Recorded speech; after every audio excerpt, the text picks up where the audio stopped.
Kita masih dalam pembahasan surat Al-Fatihah. Surat Al-Fatihah yang kita bedah itu kan bukan hanya dipakai di dalam sholat, tetapi dia juga menjadi modal kita dalam menyikapi hidup. Karena hidup itu adalah tentang perspektif, tentang sudut pandang kita. Ketika kita melihat hidup dari sudut pandang keluh kesah atau sudut pandang masalah, maka kita akan menjadi orang yang sering bersedih, menjadi orang yang minder, rendah diri, atau bahkan sampai iri hati kepada orang lain karena merasa orang lain lebih beruntung daripada kita. Ini kalau perspektif kita tentang hidup itu dari angle masalah dan ujian. Tapi kalau kita melihat hidup dari angle yang lain, yaitu angle iman, angle akidah, perspektif yakin dan tawakal kepada Allah, maka kita akan melihat bahwa hidup itu adalah kepasrahan kita, ridho, menerima, kemudian percaya dan berani berharap yang baik-baik. Makanya hidup itu diawali dari perspektif, dari sudut pandang apa yang kita ambil dalam melihat kehidupan kita. Dan sudut pandang itu salah satunya adalah dibangun dengan bacaan kita. Buku apa yang kita baca? Apa referensi kita? Apa yang kita dengar? Apa yang kita lihat? Apa yang kita pikirkan? Itu akan membentuk pola pikir dan perspektif kita tentang hidup. Sehingga kalau misalnya orang membaca buku tentang entrepreneurship, maka dia akan melihat banyak peluang-peluang usaha di dalam kehidupan dia. Bahkan dia bisa survive dengan modal dengkul karena dia membaca buku entrepreneur.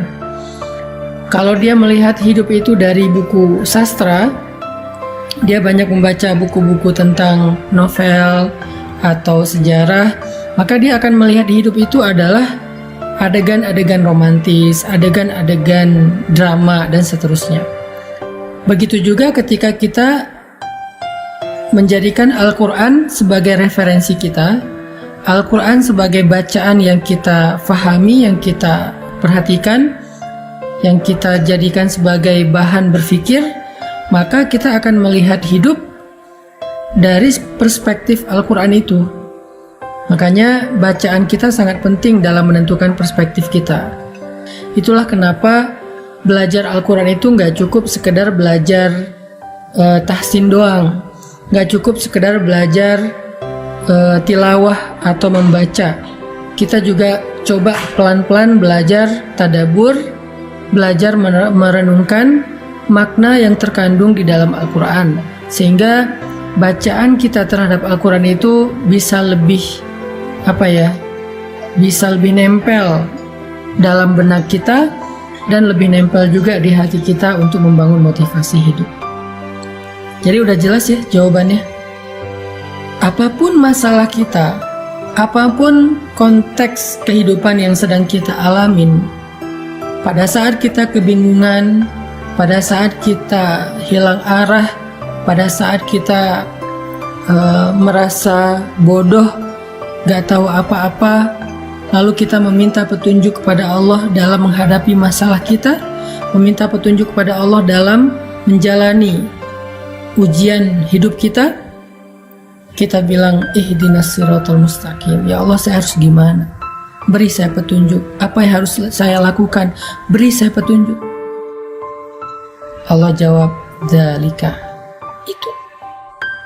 itu petunjuk yang kamu minta. Apa itu ya Allah? Allah perjelas lagi, Al-Kitab, Al-Quran, la raiba fih. Tidak ada keraguan, jangan pernah ragukan. Karena kalau mulai ragu, kita nggak akan ngikutin petunjuk itu. Kemudian Allah perjelas lagi, petunjuk lil muttaqin, bagi orang yang bertakwa, bagi orang yang taat, bagi orang yang pengen keluar dari masalah, bagi orang yang pengen dapat rezeki yang tidak terduga-duga, bagi orang yang pengen dimudahkan segala kesukarannya. Kemudian sekarang kita masuk kepada siratal ladzina an'amta alaihim ghairil maghdubi alaihim waladdallin. Jalan orang-orang yang telah Engkau beri nikmat kepada mereka, bukan jalan orang yang Engkau murkai, yang Engkau marahi, dan bukan juga jalan orang yang salah arah atau tersesat. Teman-teman yang dirahmati Allah Subhanahu wa taala, Allah tuh baik banget sama kita. Allah tuh serius banget pengen memberi kita petunjuk. Allah tuh serius banget pengen membimbing kita dalam menjalani hidup. Allah tuh serius banget pengen nolong kita. Allah tuh serius banget pengen membawa kita keluar dari masalah. Saking seriusnya Allah menjelaskan petunjuk agar kita gak salah. Allah menjelaskan petunjuknya itu gak cukup dengan Alkitab, Al-Quran, tapi Allah perjelas lagi, selain Al-Quran, selain Alkitab, petunjuk itu bisa kita pelajari dari teladan orang-orang yang Allah ridhoi. Di sini pesannya, Allah pengen kita menjadikan Al-Quran sebagai petunjuk itu dengan cara mencontohi orang-orang sebelum kita. Jadi selain memang kita pakai ini sebagai kompas, kita pakai ini sebagai panduan, sebagai map, Allah juga bilang ada jejaknya loh, kamu tinggal ikuti aja jejak itu. Jejak siapa?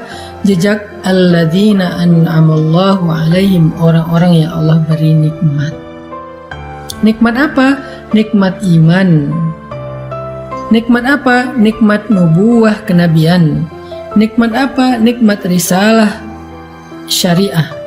Nikmat apa? Nikmat Islam. Nikmat apa? Nikmat ibadah. Nikmat apa? Nikmat dakwah. Nikmat apa? Nikmat radhiyallahu anhum wa radu'an. Nikmat mendapatkan ridho dari Allah Subhanahu wa taala.